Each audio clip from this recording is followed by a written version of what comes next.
नमस्कार। आप सभी का एक बार फिर से स्वागत है हमारे चैनल भक्ति आध्यात्मिक सार में। आज सुनते हैं मौनी अमावस्या की कथा।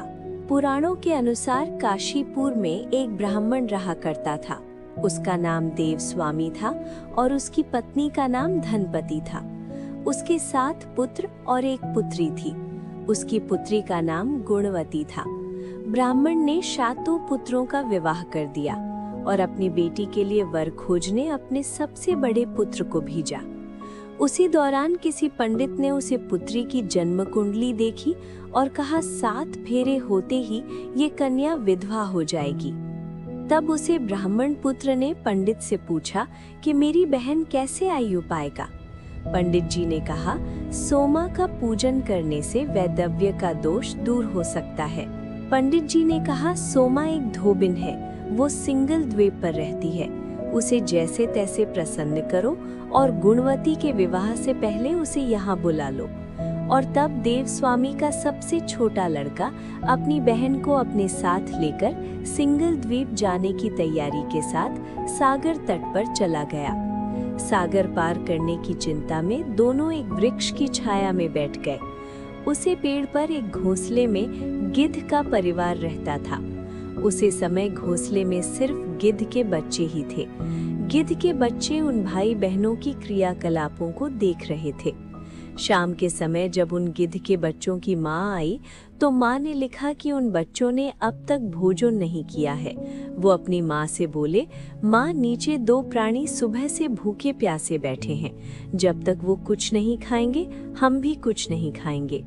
तब दया और ममता के वशीभूत गिद्ध माता उनके पास आई और बोली, मैंने आपकी इच्छाओं को जान लिया है। इस वन में जो भी फल फूल मिलेगा मैं उसे ले आती हूँ। आप भोजन कर लीजिए।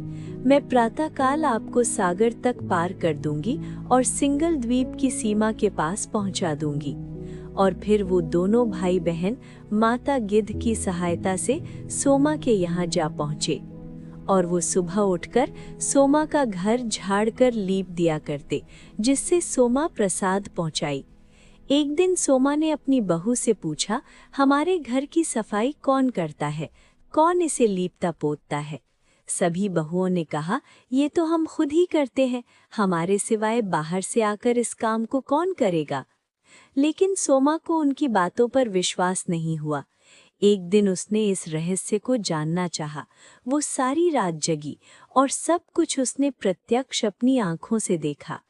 तब सोमा ने उन भाई बहनों से बात करी। भाई ने सोमा के वैधव्य दोष की सारी बात उसे बता दी।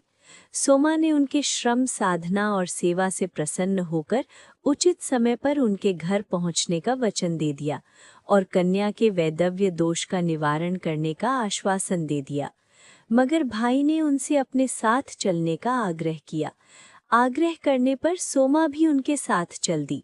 चलते समय सोमा ने अपनी बहू से कहा, मेरी अनुपस्थिति में यदि किसी का देहांत हो जाए तो उसके शरीर को नष्ट मत करना, मेरा इंतजार करना। और फिर सोमा भाई बहन के साथ कांचीपुर पहुंच गई। दूसरे दिन गुणवती के विवाह का कार्यक्रम तय हो गया। सप्तपदी होते होते उसका पति मार गया। सोमा ने तुरंत अपने संचित पुण्य का फल गुणवती को दे दिया और ऐसा करते ही गुणवती का पति तुरंत जीवित हो उठा। सोमा उन्हें आशीर्वाद देकर अपने घर चली गई। उधर गुणवती को अपने पुण्य का फल देने से सोमा के पुत्र, दामाद और पति की मृत्यु हो गई। सोमा ने फल संचित करने के लिए पीपल वृक्ष की छाया में विष्णु जी का पूजन करके 108 परिक्रमाएं की और ऐसा करते ही उसके परिवार के जो भी लोग मारे गए थे वो जीवित हो उठे। इसलिए कहते हैं, निष्काम भाव से सेवा का फल बहुत मीठा होता है। इस व्रत का यही लक्ष्य है। तो ये थी मौनी अमावस्या की कथा। आपको ये कथा कैसी लगी कमेंट करके ज़रूर बताएं और साथ ही हमारे चैनल भक्ति आध्यात्मिक सार को सब्सक्राइब करना न भूलें। धन्यवाद।